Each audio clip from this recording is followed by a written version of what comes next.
Welcome everyone. We are starting with resolving a vector and then we'll proceed to free body diagram. Basically without resolving a vector, you cannot proceed towards the free body diagram. Normally free body diagram जो हम बनाने वाले हैं FBDs का बनाते हैं यहाँ पे। जब तक रिजॉल्व करना नहीं सीखिएगा तो ऑब्वियसली उसको बनाना बहुत मुश्किल होगा आपके लिए, कुछ क्वेश्चंस के लिए। वैसे देखिए, और ये जो वेक्टर्स हम पढ़ने वाले हैं नॉर्मली आप जानते हैं क्या है, वेक्टर्स ऐसे क्वांटिटीज हैं जो नॉर्मली सोचिए क्या हमारे पास 2 प्लस क्या करते हैं 5 लिखते हैं, but in case of vector directly वहाँ पे ऐड नहीं कर पाते हैं। कुछ और फैक्टर्स है जो हमारे यहाँ पे काम डोमिनेट करे चीज़ों को, तो वो फैक्टर है एक्चुअली डायरेक्शन। अगर सेम डायरेक्शन ऑफ क्वांटिटी दिया हुआ है और डायरेक्शन ऑफ क्वांटिटी आपका सेम, मतलब मान लीजिए एक ऊपर जा रहा है दूसरा वेक्टर हमारे इधर कहीं जा रहा है, तो ऑब्वियसली इसको हम ऐसे ऐड नहीं करते, नॉर्मली इसे ऐड नहीं कर पाएंगे।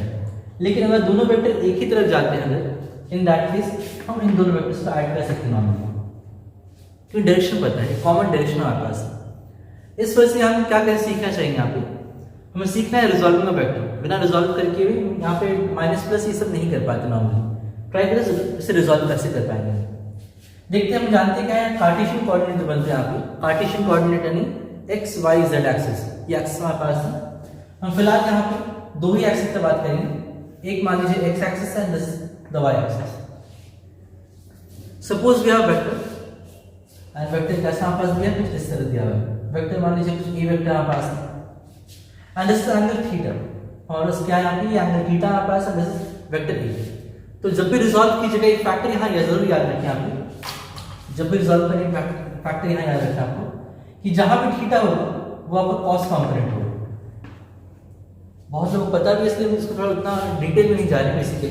अब बस चीजें समझिए आप क्या कर रहे हो, क्योंकि मेन मेरा टॉपिक यहाँ पे फ्री बॉडी डायग्राम है। बिना फ्री रिजॉल्व किए हुए आप फ्री बॉडी डायग्राम को इतने से समझ नहीं पाइएगा, इसलिए पहले शुरू यहाँ पे किए यहाँ पे रिजॉल्व ऑफ वेक्टर्स। तो रिजॉल्व कैसे करें, देखिए जहां पे थीटा बना हुआ उसमें क्या बना रहे हैं, cos थीटा, एंड जहां पे भी एंगल आपको देखें 90 माइनस थीटा, मतलब ये वेक्टर हमारे पास है, this is the base and this must B a sin theta. ये बन गया a sin थीटा, ये हो गया cos थीटा हमारे पास। उसी तरीके से और आप सॉल्व कर सकते हैं, शायद आपको कुछ आइडिया हो गया हो तो। सोचिए वेक्टर a हमने कुछ ऐसा दिया हुआ है, this is vector a, angle theta मान लीजिए यहाँ दिया हुआ है, तो this is angle theta. In that case आपके पास ये जो एंगल आएगा वो कितना आएगा, 90 माइनस थीटा आएगा, 90 डिग्री था जो आपका 90 माइनस थीटा होगा। इस केस में आप देखिए क्या हो रहा है आपके पास, इस केस में हमारा ये हो गया a cos थीटा, क्योंकि थीटा जहाँ पे वो cos कंपोनेंट होगा, और जहाँ पे भी 90 माइनस थीटा दिखेगा आपको वो आपका साइन कंपोनेंट हो जाएगा, this is a sin theta. तो बेसिकली आपको याद रखना है यहाँ पे जहाँ थीटा दिखे उसे कॉस कीजिएगा, जहाँ आपको 90 माइनस थीटा दिखे आपको वो साइन करना है। एक बार से ट्रिकी करके क्वेश्चन को देखिए आप बना पाइए। हमारे दो वेक्टर यहाँ दे दें, suppose we are vector, this vector is a vector, और ये वेक्टर हम ले चलिए यहाँ पे कुछ एक वेक्टर लेते हैं, ये हमारे पास मान लीजिए बी वेक्टर है, ये और भी दो वेक्टर्स हमारे पास है। एंड रेस्पेक्टिवली हम एंगल अगर मान लें, दिस एंगल थीटा 1, और ये जो नीचे वाला एंगल हमारे पास मान लीजिए थीटा 2 एंगल दिया हुआ, ऐसा हमारे पास केस है हमारे पास। नो, अगर इसको सॉल्व करना चाहिए, इसे रिजॉल्व करना पड़े हमको अगर, तो ऑब्वियसली बात अगर ये थीटा है then this must be 90 minus theta 2। वैसे ये जो एंगल हमारे पास है this is 90 degree, so this is 90 minus theta 1। अगर इसको आगे हम सॉल्व करना चाहेंगे, हम जानते क्या है जहां थीटा वो कॉस कंपोनेंट होगा, यानी a के साथ ये एंगल थीटा 1 बना, ये कितना होगा हमारे पास a cos थीटा 1, और इधर वहां पास a sin theta 1।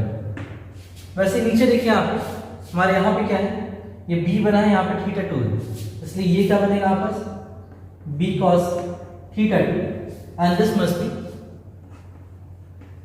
b sin theta 2। तो रिजॉल्व करना बहुत ही आसान चीज है, बस आपको ध्यान रखना है थीटा कहाँ पे और 90 माइनस थीटा कहाँ पे। जैसे देख पाए थीटा 1 यहाँ पे था, इसलिए हम cos कंपोनेंट को यहाँ रिजॉल्व किए, और हमारे 90 माइनस थीटा यहाँ पे, इसलिए हम क्या किए a sin थीटा हमारे इस डायरेक्शन में होगा ना। जब लिखना चाहिए चीजों को आप यहाँ पे, हमारे जो x कंपोनेंट वाला हम काम करेगा, हमारा जो x कंपोनेंट यहाँ पे है, उसके अलावा जो हमारा काम किया है उसने देखिए हमारे ये हमारा पॉजिटिव एक्सेलरेशन है, इधर हमारे पास नेगेटिव एक्सेलरेशन, ये y ये माइनस में। तो ऑब्वियसली बात आप देख पा रहे हैं यहाँ पे हमारे दोनों जो वेक्टर यहाँ जो भी कॉम्पोनेंट हमारे पास है वो दोनों प्लस एक्स में जा रहे हैं, यानी अलॉन्ग एक्स हमारे पास वैल्यू क्या आएगा हमारे पास, अलॉन्ग एक्स हमारा वैल्यू कितना है, देखिए हम अगर उसको रिजल्टेंट कहना चाहते हैं, रिजल्टेंट अलॉन्ग एक्स डायरेक्शन, हमारा रिजल्टेंट अलॉन्ग एक्स डायरेक्शन कितना आ रहा है हमारे पास, a cos theta 1 plus b cos theta 2। वैसे ही अगर हम अलॉन्ग y कॉम्पोनेंट बात करना चाहेंगे चीजों को, तो y component is ry is equal to ry, देखिए क्या आएगा हमारे पास, रिजल्टेंट अलॉन्ग y डायरेक्शन क्या होगा हमारे पास, ऊपर की तरफ है a sin थीटा 1, या लिखेंगे हम यहाँ पे a sin थीटा 1 और नीचे की तरफ हमारे पास है b sin थीटा 2, यानी minus b sin theta 2। Simple, यानी जब भी रिजॉल्व करना पड़ेगा आपको दो डायरेक्शन की बात करना पड़ती है यहाँ पे, x डायरेक्शन और y डायरेक्शन, वैसे आप चीजों को रिजॉल्व कर सकते हैं। तो बेसिकली आपको ध्यान रखना है थीटा कहाँ पे और 90 माइनस थीटा कहाँ पे, इससे आप चीजों को कॉस और साइन के रूप में रिजॉल्व कर पाएंगे। ठीक है, तो अगर इतना आपको क्लियर है, इन दैट केस आप फ्री बॉडी डायग्राम बनाने लायक बन चुके हैं। अगर इतना आपको समझ में आ चुका है, इन दैट केस हम शुरू कर सकते हैं आपसे, that is free body diagram. Everyday कोई भी क्वेश्चन का बनाना बहुत जरूरी पड़ेगा, क्योंकि नॉर्मली नीट जेई या कोई बोर्ड एग्जाम आप देना चाहिए आप, तो बिना एवरीडे के आप कोई क्वेश्चन सॉल्व नहीं कर पाते। फ्री बॉडी डायग्राम बनाना बहुत इंपॉर्टेंट कंसेप्ट एक तरह से, ये हम चैप्टर नंबर 5 और 6 में पढ़ने वाले हैं बेसिकली, जहाँ कैसे सीखेंगे हम लोग फ्री बॉडी डायग्राम बनाते हैं। ये पूरा चैप्टर इसी पे बेस करेगा आपस, यहाँ बहुत सारी चीज़ हम देखेंगे और हम ट्राई करेंगे मैक्सिमम केसेस यहाँ सॉल्व कर दें, ताकि आपको कोई भी क्वेश्चन मिले वो सब सॉल्व कर पाएगा, चाहे कहीं का भी क्वेश्चन आप आराम से सॉल्व कर पाएगा इसे करने के बाद। So after understanding the concept of resolving of vectors, we will start with free body diagram.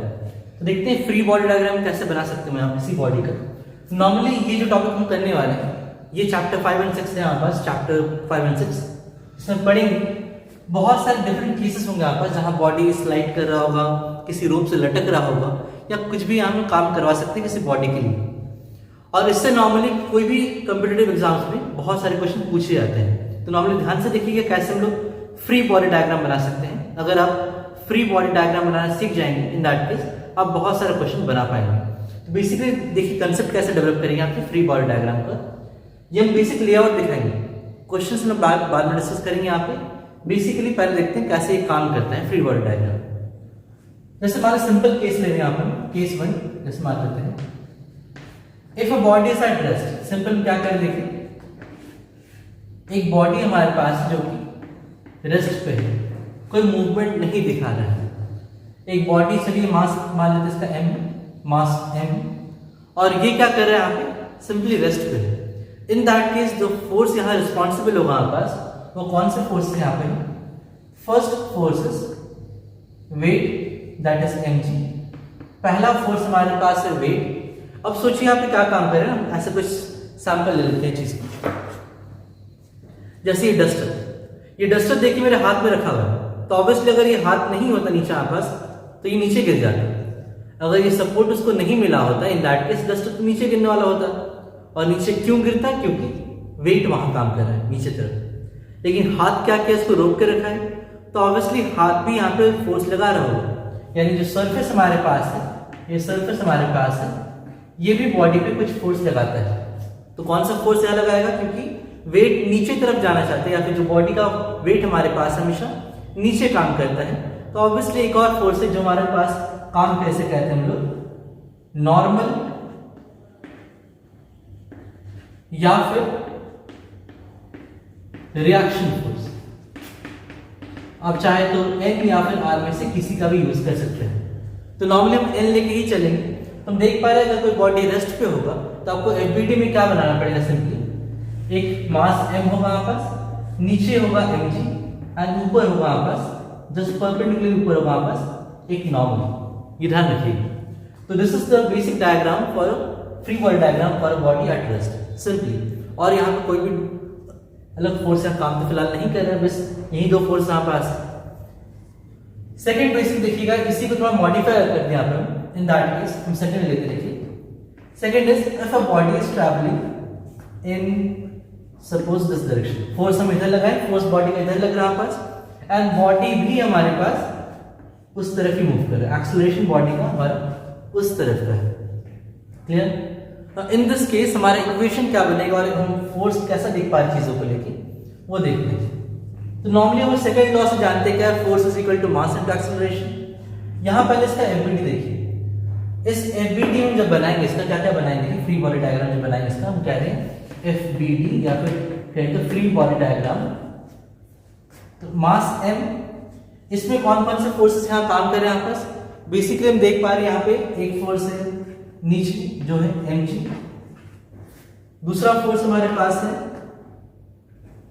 ऊपर की तरफ दैट इज नॉर्मल, एंड एक फोर्स हमारे पास थी वो है इधर, दिस इज फोर्स है। तो ऑब्वियसली जब इसके इक्वेशन बनाने चाहेंगे तो इक्वेशंस क्या क्या होंगे देखिए आप लोग, हम जानते क्या है, net force is equal to होता है हमारा net force is equal to होता है mass into acceleration, force is equal to mass into acceleration. अब देखिए बॉडी का एक्सेलरेशन किस तरफ का है, बॉडी का एक्सेलरेशन इस तरफ का है, और यहाँ कौन से फोर्स काम कर रहे हैं, सिर्फ एक फोर्स काम कर रहा है दैट इज F। इसलिए लिख सकते हैं हम लोग क्या, F is equal to ma, ये हमारा पहला इक्वेशन होगा, F is equal to ma। एक और चीज आप देख सकते हैं यहाँ पे, हमारा ऊपर की तरफ कोई फोर्स नहीं, नीचे की तरफ भी कोई फोर्स हमारे पास नहीं है। इन दिस केस यहाँ भी था, बॉडी जब रेस्ट में था हमारे पास, हमारे पास क्या था, बॉडी का वेट और नॉर्मल इक्वेशन को बैलेंस कर रहा था। इन दैट केस हम लिख सकते हैं क्या कि n is equal to mg होगा, हमारा इक्वेशन एट रेस्ट होता है n इक्वल टू mg आएगा आपस। उसे कैसे ला रहे हैं देखिए, आपको कैसे प्रूव कर पाए चीज को, हमारा बॉडी आगे जा रहा है, अगर बॉडी आगे मूव कर रहा है that case all we know that हमारा ऊपर की तरफ ना ही बॉडी उड़ रहा है ना ही नीचे बॉडी गिर रहा है, जैसा आप देख पाए थे बॉडी को। अगर ये बॉडी उड़ने लगे तो ऑब्वियसली इसको कहीं कोई बुद्धिया हरकत यहाँ हो रहा है, लेकिन ऐसा तो नहीं है। In this case what we observe is हमारा बॉडी ना ही ऊपर जा रहा है ना ही नीचे गिर रहा है, बॉडी आगे जा रहा है। सो हम देख पा रहे हैं हमारे ऊपर की तरफ एक्सेलरेशन नहीं है ना ही नीचे की तरफ एक्सेलरेशन है। So what we can write is हमारा नेट फोर्स क्या होगा, हम लिख सकते हैं n माइनस mg, आप चाहे तो mg माइनस n भी लिख सकते हैं, that is m into acceleration. हमारा इस लाइन के क्रॉस एक्सेलरेशन कितना है, 0, हमारे यहाँ एक्सेलरेशन है 0 हो गया आपस। So we can write n minus mg is equal to 0, और we can simply write n equal to mg। तो ये हमारे दो इक्वेशंस होंगी for body is travelling in straight line पर। लेकिन फिलहाल इतना सिंपल क्वेश्चन तो आपको मिलेगा नहीं, थोड़ा उसको कॉम्प्लेक्स करके चीज होगी। बेसिकली इतना समझिए, अगर बॉडी रेस्ट में होगा तो दो फोर्स यहाँ काम करेगा, अगर कोई मोशन दिखाए तो डिपेंड करता है कौन कौन से फोर्स वहाँ काम कर रहे हैं। और कुछ एग्जांपल्स ले लें, आपको ज्यादा क्लियर होगा बस।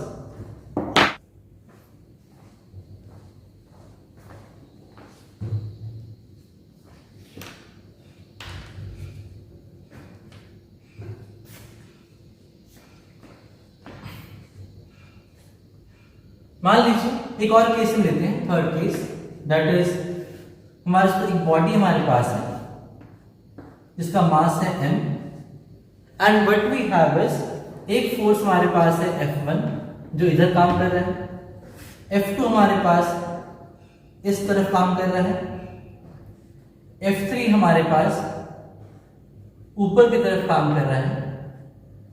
ठीक है, कुछ क्वेश्चन को ऐसा दिया गया है, we have three forces acting along this particular direction. Now, लेकिन एक चीज हम देख पा रहे हैं कि हमारा बॉडी जो है वो सिंपली आगे की तरफ जा रहा है, बॉडी का मोशन की तरह हमारे पास सिर्फ आगे की ओर हमारा मोशन है।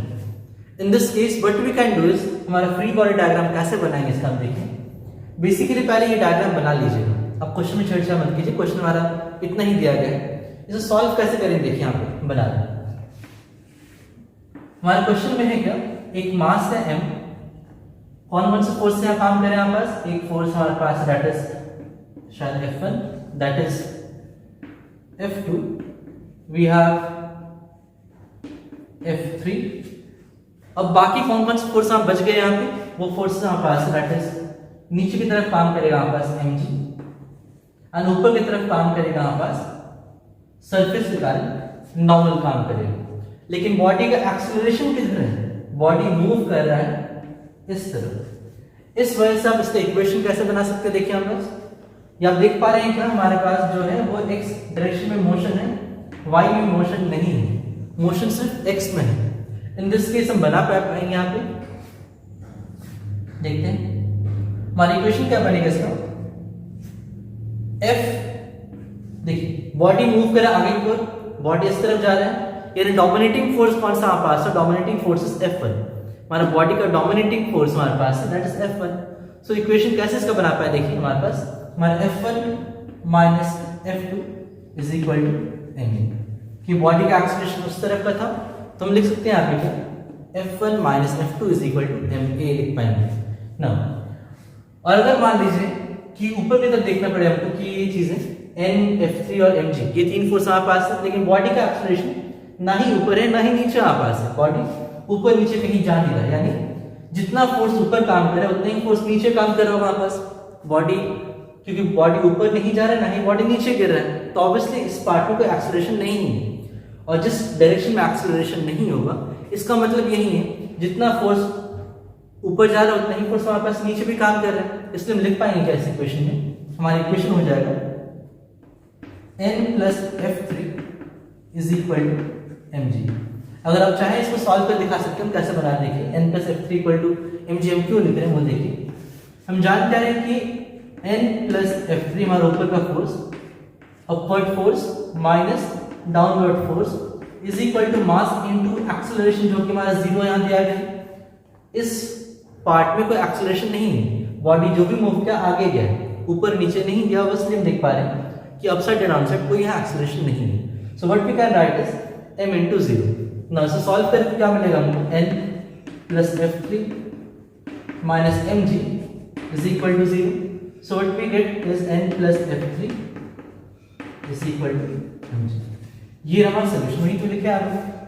तो आप डायरेक्टली इसको लिख सकते हैं, अगर एक्सेलरेशन नहीं होगा तब डायरेक्टली यूज कर सकते हैं कि ऊपर का फोर्स जितना होगा नीचे का फोर्स उतनी होगा, वापस ये बैलेंस वाला चीज होगा। तो ये हमारा केस थी। फोर्थ केस हमको दिया गया है, suppose the body is moving, या फिर हमारे पास कुछ ऐसा हमारे पास है कि एक बॉक्स हमारे पास है एंड इस बॉक्स को क्या किया गया है, एक बच्चा या कोई लड़का हमारे पास वो क्या कर रहा है, इसको खींच के लेके जा रहा है। इस बॉक्स को क्या कर रहा है, वो खींच के आगे की तरफ लेके जा रहा है। ये बॉक्स को वो क्या कर रहे हैं, यहाँ पे खींच के अपनी तरफ लेके जा रहे हैं। तो ऑब्वियसली जो फोर्स का डायरेक्शन होगा हमारे पास वो ऊपर की तरफ होगा हमारे पास। हमारा जो भी फोर्स का डायरेक्शन यहाँ पे that is acting around this particular direction. यानी क्वेश्चन समझिए कैसे दिया हमको यहाँ पे, हमारा क्वेश्चन यहाँ पूछा गया है, समझिए एक बॉडी ऑफ मास m और इस पर फोर्स काम कर रहा है अराउंड दिस पर्टिकुलर डायरेक्शन। हमारा फोर्स कुछ ऐसे काम किया है and the body is accelerating and body हमारा मूव कर रहा है अराउंड दिस पार्ट। हमारा बॉडी कुछ इस तरह मूव कर रहा है। इन दिस पार्ट हमको पता होना चाहिए कि एंगल कितना है, क्योंकि बिना एंगल के ये चीज निकालना बहुत मुश्किल है। तो मान लेते हैं कुछ एंगल थीटा से इस फोर्स को लगाया गया है और बॉडी आगे की तरफ जा रहा है। क्लियर? हमें निकालना है इसका क्या इक्वेशन से होगा। पहले इक्वेशन निकालना सीखिए, फिर इसको सॉल्व करें तो आसान।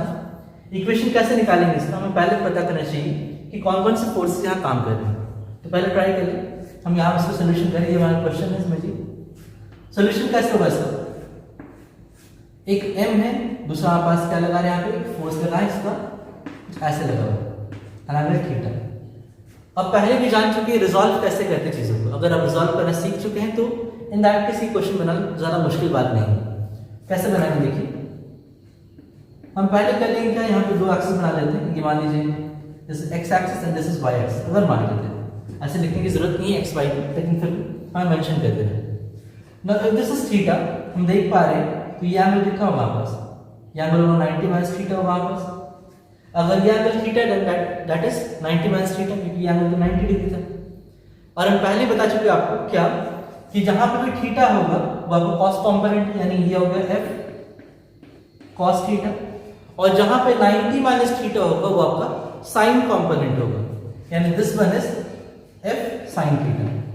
ये जो हमारे पास है that is f sin theta. आपको हम पहले बता चुके ये चीज के बारे में कि वहां जब फोर्स कुछ एंगल पे काम करता है तो वहां पे रिजॉल्व करना पड़ता है, और रिजॉल्व करना सिखाए भी थे कैसे करते हैं इसको मैं आपको। तो बेसिकली ये ध्यान रखना हमको क्या कि अगर मान ली कोई फोर्स हमको दिया गया है along this direction and this angle is theta, तो ऑब्वियसली बात यहाँ पे ये होगी कि ये हमारा कॉस कंपोनेंट होगा एंड जहां पे 90 माइनस थीटा हमारे पास है वो आपका साइन कंपोनेंट होगा। आपको ध्यान रखना हमेशा जहाँ थीटा वहाँ cos थीटा, जहाँ 90 माइनस थीटा वहाँ पे साइन कॉम्पोनेंट यूज कीजिए ना। इसको अगर आगे हम सॉल्व करना चाहेंगे, इन दैट केस हमें क्या मिलेगा, यहाँ देखिए क्या क्या बन गया, आपस फोर्स बना ली, लेकिन कुछ और भी फोर्सेस यहाँ पे जो काम कर रहे हैं, वो कौन कौन से फोर्स हमारे पास होंगे। पहला चीज है वेट। तो वेट कैसे बना है, यहाँ पे हमारा वेट नीचे की ओर काम कर रहा है, हमारा mg, हमारा वेट नीचे की ओर काम करेगा। नॉर्मल भी तो काम करेगा, नॉर्मल किधर रहेगा बस, नॉर्मल इज ऊपर की तरफ, नॉर्मल ऊपर की तरफ काम कर रहा है, यानी ऊपर की तरफ दो फोर्स हमारे पास है, क्या क्या है, F sin थीटा और N आपका ऊपर की तरफ है, और इस तरफ हमारे पास क्या है, इस तरफ हमारा काम कर रहा है, that is F cos theta. हम फिलहाल जो भी एपीडी यहाँ बना रहे हैं आपका फ्रिक्शन लेस के लिए बना रहे हैं, अब फ्रिक्शन भी काम करे इन दैट केस केसेस अलग होती है। हम फिलहाल जो केस लिए वो आपका फ्रिक्शन लेस हमारे पास है ना।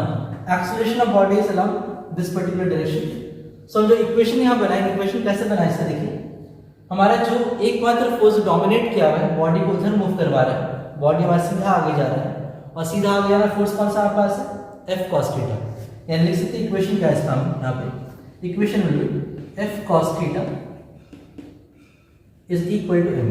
हमारी इक्वेशन क्या बन जाएगा, F cos theta is equal to ma। ना कोशिश की इसको आगे सॉल्व करने की, या फिर एक और इक्वेशन बनाने का इसका।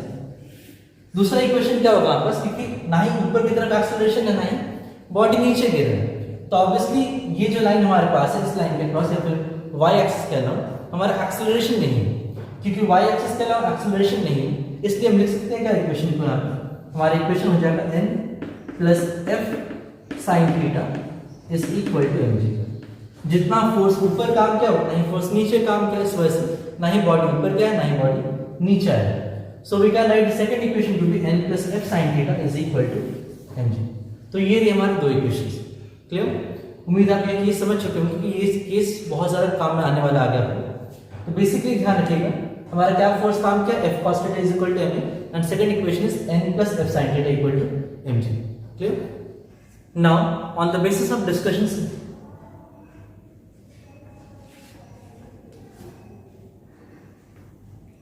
now on the basis of the theory try to solve some questions।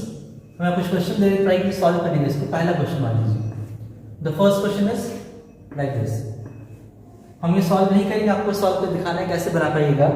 मान लीजिए मास आपको दिया गया है, mass is about 10 kg and a force of 50 Newton is acting on this body. You need to find out what is the acceleration of this block. Simply तुम्हें आपको क्या निकालना है, यहाँ पे एक्सेलरेशन निकालना है इस ब्लॉक का, इस मास का क्या एक्सेलरेशन होगा वो निकालना है। सेकंड क्वेश्चन,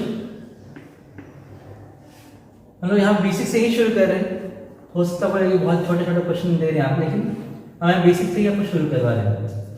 जैसे मान लीजिए मास अब फिलहाल मान लेते हैं, मास इज अबाउट से 10 kg same, and a force of 50 Newton is acting along this particular direction, and a force of 10 Newton is acting in opposite direction, and body का एक्सेलरेशन आपका इस तरफ है। आपको बताना है what is the acceleration of the block. आपको फिर से आप ए निकालना है। क्लियर? थर्ड, मान लीजिए ब्लॉक यहां दिया गया है, इस ब्लॉक पे कोई फोर्स लगा हुआ है, that force is about F आपको दिया है मान लीजिए at an angle of 30 degree, और एफ का वैल्यू मान लीजिए कितना है आप, चलिए 50 न्यूटन मान लेते हैं। फोर्स क्या दिया 50 न्यूटन का, mass of the block is से वही चीज 10 kg ही ले लें, the mass of block is 10 kg and the force of 50 Newton is acting along this direction 30 degree पे। बॉडी का एक्सेलरेशन कुछ इस तरफ का है, आपको यहां निकालना है what is the value of acceleration in this case. ये सब सॉल्व करके आप कमेंट सेक्शन में जरूर बताइए कितना आपका आंसर आ रहा है। आपके आंसर की बात करें उसका सोल्यूशन बताएं कैसे ये काम करता है। तो नॉर्मली हम देख पा रहे हैं ये हमारा केस है। मैं आखिरी एक क्वेश्चन ट्राई कीजिएगा, fourth part. The fourth question is, एक ब्लॉक हमारे पास है, या ब्लॉक ऑफ 10 kg, वही सेम मास 10 kg का पास, एंड एक फोर्स हमारे पास है, फोर्स हमारा जो है 50 न्यूटन काम कर रहा है, एंगल कितना दे रहे हैं, फिर से हम 30 डिग्री ही दे रहे हैं, लेकिन इस बार कुछ चेंज हम कर रहे हैं। चेंज क्या हमारे पास है, हमारा जो एक्सेलरेशन है मान लेते हैं ऊपर की तरफ, हमारा एक्सेलरेशन ऊपर की तरफ है, क्लियर। और एक और फोर्स यहाँ काम कर रहा है हमारे, and that force is actually normal. अब जानते हैं आप फिलहाल जो नॉर्मल का वैल्यू आप मानेंगे यहाँ पे, that is suppose question use होता है,